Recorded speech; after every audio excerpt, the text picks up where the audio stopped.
Maharashtra bulletin, आपला महाराष्ट्र, आपली बातमी। राज्यातील जलसंवर्धनासाठी मुख्यमंत्री देवेंद्र फडणवीस यांनी आक्रमक पाऊल उचलले असून पुण्यश्लोक अहिल्याबाई होळकर यांच्या त्रिशताब्दी जन्मोत्सवाचे औचित्य साधत त्र्यंबकेश्वर मंदिराच्या पवित्र भूमीतून गोदा ते नर्मदा जलयात्रेचा शुभारंभ करण्यात आला। यावेळी बोलताना मुख्यमंत्री देवेंद्र फडणवीस यांनी स्पष्ट शब्दांत इशारा दिला की गोदावरी नदी निर्मळ आणि अविरळ ठेवण्यासाठी शासन आता ॲक्शन मोडमध्ये आहे। नदीजोड प्रकल्पाच्या माध्यमातून महाराष्ट्राचा दुष्काळ कायमचा पुसून टाकण्याचा ठाम निर्धार त्यांनी यावेळी व्यक्त केला। गोदा ते नर्मदा या यात्रेचं आयोजन केलं आणि आज त्र्यंबकेश्वरमध्ये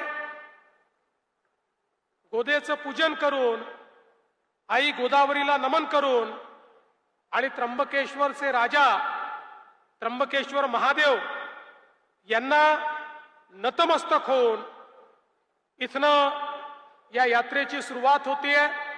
आणि दुसरीकडे पुण्यश्लोक अहिल्यादेवींच्या गावामध्ये चौंडीमध्ये त्या ठिकाणी यात्रेची दुसरी जी काही तुकडी आहे त्यांनी त्या ठिकाणी सुरुवात केली आहे आणि आता ही यात्रा पुढे माहेश्वर पर्यंत वेगवेगळ्या भागातनं जाणार आहे।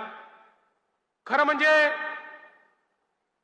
आपले माननीय मोदीजी हे नेहमी सांगतात, विरासत भी और विकास भी, वारशाचं संवर्धन आणि विकास या दोन्ही गोष्टी करणं हे गरजेचं आहे।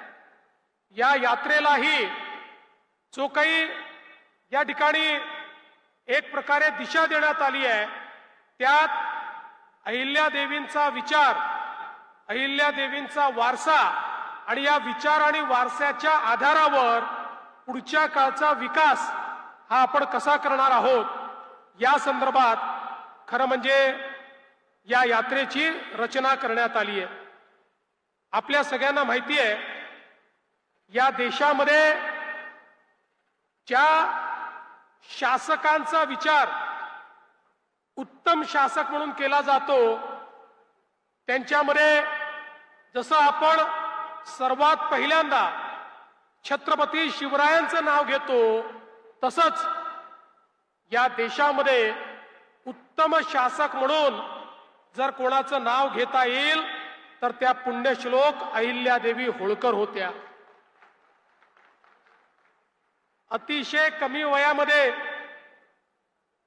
मल्हारबा होळकर यांनी पतीच्या मृत्यूनंतर त्यांना सती न जाता जबाबदारी सांभाळायला सांगितली। कोवळ्या वयामध्ये जबाबदारी सांभाळत असताना त्या ठिकाणी त्यांनी ज्या प्रकारचं पुढच्या काळात कार्य केलं आणि विशेषतः आपल्याला माहिती आहे की त्यांच्या शासन कालामध्ये त्यांनी केलेलं कार्य हे अत्यंत मोलाचं आहे। कारण मोगलाच्या आक्रमणातनी आमच्या हिंदू धर्माची जी मानकं होती ते त्र्यंबकेश्वर असो की त्या ठिकाणी सोमनाथ असो, ते रामेश्वर असो की काशी विश्वनाथ असो, प्रत्येक मंदिर तोडण्याचं काम, प्रत्येक आराध्य दैवताला खंडित करण्याचं काम हे मुघलांनी केलं। त्या मुघलांच्या नाकावर टिचून आणि त्यांच्या छातीवर पाय देऊन पुण्यश्लोक अहिल्यादेवींनी या सगळ्या मंदिरांचं पुनर्निर्माण त्या ठिकाणी करून दाखवलं। आणि एवढंच नाही तर मंदिर असतील, घाट असतील, बारव असतील, या सगळ्याचा निर्माण करताना त्याच्या मागे आध्यात्मिक भाव तर होताच, पण मगाशी जसं युवराजांनी सांगितलं की या ठिकाणी जलसंधारण, कुठल्याही भागात दुष्काळ पडू नये या दृष्टीनं त्यांनी केलेलं कार्य, आजही त्यांनी तयार केलेले बारव हे अतिशय उत्तम आणि सुस्थितीत आहे आणि त्याचं संवर्धन करण्याचा निर्णय हा महाराष्ट्र सरकारने घेतलेला आहे. मुख्यमंत्री गोदा ते नर्मदा जलयात्रा 25 ते 29 एप्रिल या काळात विविध जिल्ह्यांतून धडकत जाणार असून नर्मदा किनारी महेश्वर येथे जलयात्रेचा समारोप होईल. यामध्ये 500हून अधिक जलयात्री, वारकरी आणि युवकांचा सहभाग असून जलसाक्षरतेची ही मशाल आता पेटली आहे. पर्यावरण संरक्षण आणि लोकसहभागाचा हा सर्वात मोठा लढा मानला जात आहे. महाराष्ट्र बुलेटिनसाठी कृष्णा वानखेडे, त्र्यंबकेश्वर. महाराष्ट्र बुलेटिन, आपला महाराष्ट्र, आपली बातमी.